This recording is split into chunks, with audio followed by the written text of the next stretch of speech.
John Brewin is with us this morning to help us sift through some of the fallout from the Liverpool game. Before we get to that, though, I just want to raise something that Andy Mitten just pointed out to us, that Jose Mourinho was strong-armed into signing Paul Pogba, and he's being strong-armed into playing Paul Pogba.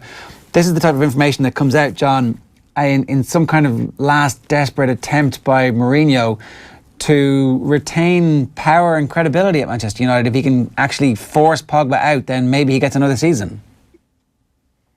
Well, Paul Pogba playing badly for Manchester United, it couldn't be Jose Mourinho's fault now, could it?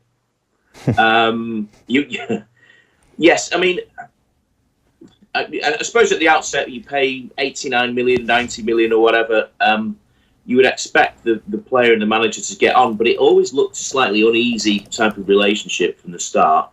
Pogba is one of those players who he has flights of fancy, and we know that Jose Mourinho is not a manager that likes that from a player. And ultimately, Pogba's status as this guy who the marketing department who's great for social media, is probably heavily favoured by Ed Woodward. That's exactly the type of player that Jose Mourinho doesn't like having at a club. He likes to be the big man. He likes to be the man in charge. And the one thing you would say is that Pogba's performances on the field haven't been enough for Mourinho to look justified in leaving out Pogba on certain occasions. You know, you go back to that Southampton game a couple of weeks ago, the way he's dallying on the ball. Well, no manager at the top level is really going to accept that type of thing. So you've got essentially two egos. Who would have back to survive longest? I actually think that perhaps by next summer, both of them will have left Manchester United. And I think possibly that's the way forward for Manchester United, is to start again by getting rid of the pair of them. I think you're dead right. The only thing is that if you are Mourinho and you're intent on staying, and that, for a change, it doesn't look like he's intent on forcing his way out or the breakup to be kind of some kind of weird mutual thing where actually he forces the club's hand. If he wants to stay, he has to get rid of Pogba at Christmas, no matter what happens, because there's no way that he can limp on for the rest of the season and go into next summer and have that power struggle happen then. There's a short window of opportunity now over the next 3 or 4 weeks to get something done quickly and reassert himself as the alpha dog in the room. Yeah, I mean, I suppose the logic will be something along the lines of you get rid of Pogba somehow. I mean, to who, I don't know. Barcelona paid 140 million euros this time last year for Coutinho, so those deals can be done. And then you buy a player like Koulibaly from Napoli, who seems to be the big target, the player touted around. And then, Mourinho talked last week, didn't he, about how he thought he could only get the best out of Fred if he had decent defenders behind him. I think the thing is with Jose Mourinho, it just seems to be he's prepared to sell any players as long as he can get centre-backs.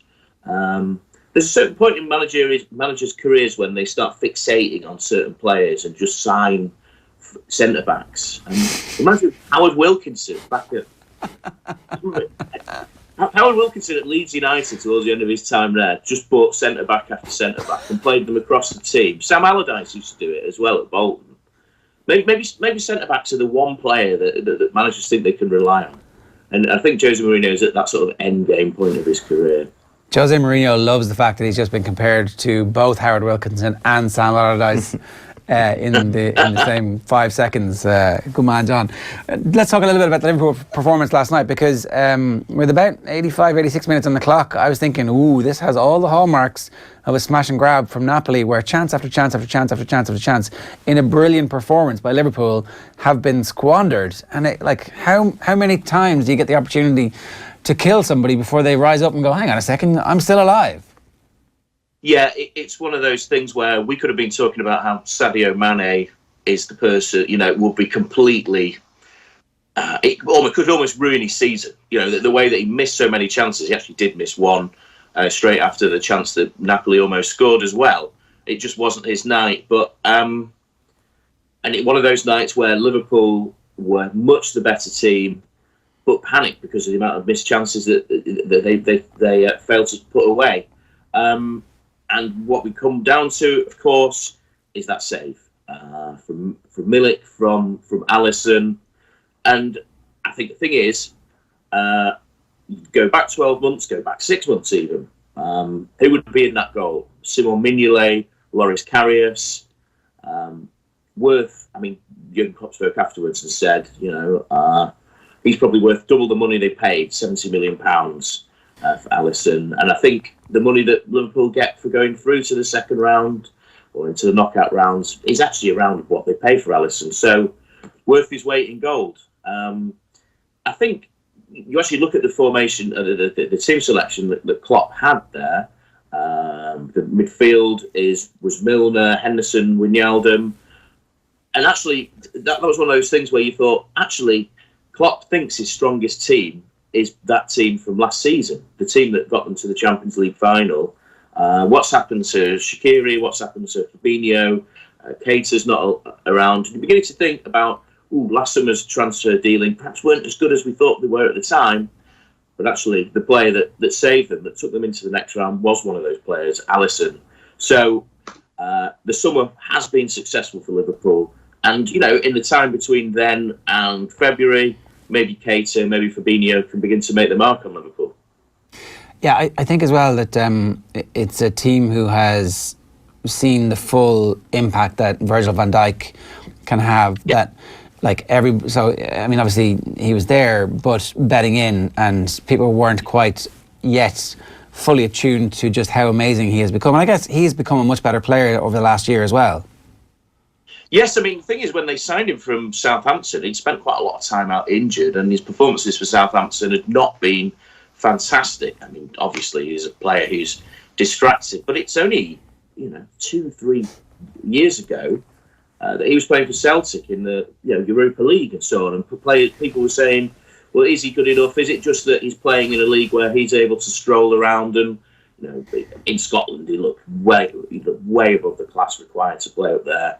At Southampton, he looked a promising player, but when you pay $75 million for a defender, a central defender, even Jose Mourinho might worry about paying a price like that. You perhaps don't think you're trying to buy class, and what they have bought is class. And I think those clubs like Manchester United, like Chelsea, that didn't get Van Dijk probably regret it, because the command that he brings to that defence, the leadership that he brings to them.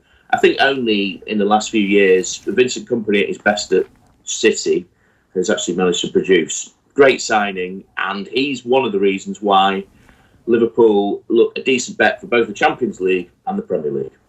Yeah, I do wonder if the kind of general rising in level around that Liverpool defence is because of Virgil van Dijk. Obviously, Joe Gomez, before he got injured, was right up there as one of their players of the season. You look at Andy Robertson and you start to question, is he actually human? I'm not sure when the last time you actually saw him make a mistake was. He was close to imperious again last night. And it is interesting what you say about the Liverpool midfield, that it is, other than Alisson, last year's team really, that Jurgen Klopp is picking. How long do you think it really is until a player has to get bedded into that team? Because in my view, the likes of Fabinho and Keita are every bit as good as, let's say Jordan Henderson at this point. It might just take them a little longer. Is it fitness? Is it tactical awareness? Is it just getting used to the Klopp system and kind of a cohesion with the rest of their teammates? What is it? How long is it going to take before there's kind of the next step taken by Liverpool beyond last season's outfield team?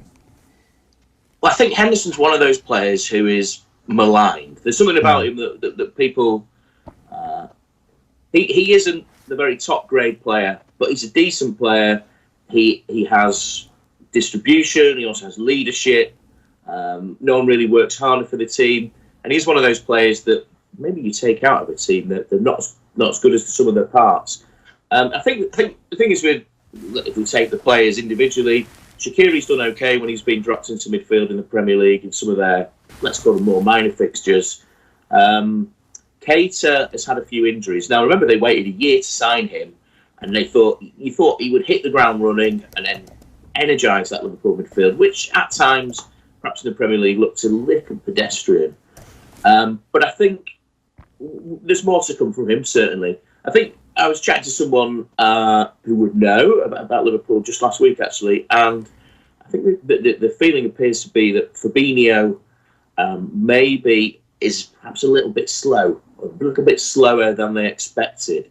The comparison actually was made to Emre Can, a player who left for Juventus over the summer, and that he just doesn't have the attributes yet, and they're going to have to work on it for him to bed in. And actually, if you look at the near miss for Napoli, it was him missing the header. The ball sort of looped off him. Quite a lot of improvement to be made for him. And remember, they didn't actually see him for quite a long time at the start of the season. I get the impression that Jurgen Klopp is not too impressed by Fabinho. He's yet a lot to prove there. The one thing that I would say about those signings not quite bedding in just yet, at least Klopp is being given the opportunity to slowly embed them.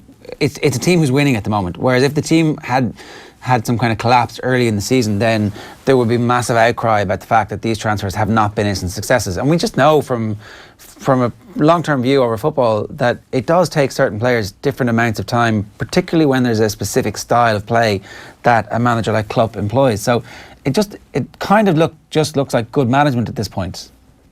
It does, and actually, Owen mentioned, didn't he, that Andy Robertson. Now, about this time last year, we were wondering where Andy Robertson was. You know, this player that they signed from Hull City, and you thought, okay, maybe it was a risk signing. You don't know where that they got this guy from. Maybe he wasn't going to be good enough. By the end of the season, you've got this roadrunner figure that completely embodies Klopp ball, embodies the way that the team play, and I think it does take time to adjust to the fitness regime of Klopp, the tactical thing, and as you said, Jared, I wouldn't say they're getting away with it, but Liverpool are employing a different style of football this year. They aren't playing at the full tilt of Liverpool that Liverpool did in much of the Champions League campaign last season, that Klopp employed at Borussia Dortmund in those years, 7 years ago. So players like Milner, players like Henderson do actually fit into that style of play, and you've got time to bed in those players. And as you say, we live in this era where transfers are so pressurised, and players call for transfers. So players who brought in, managers call for spending to be brought in, for spending on their team.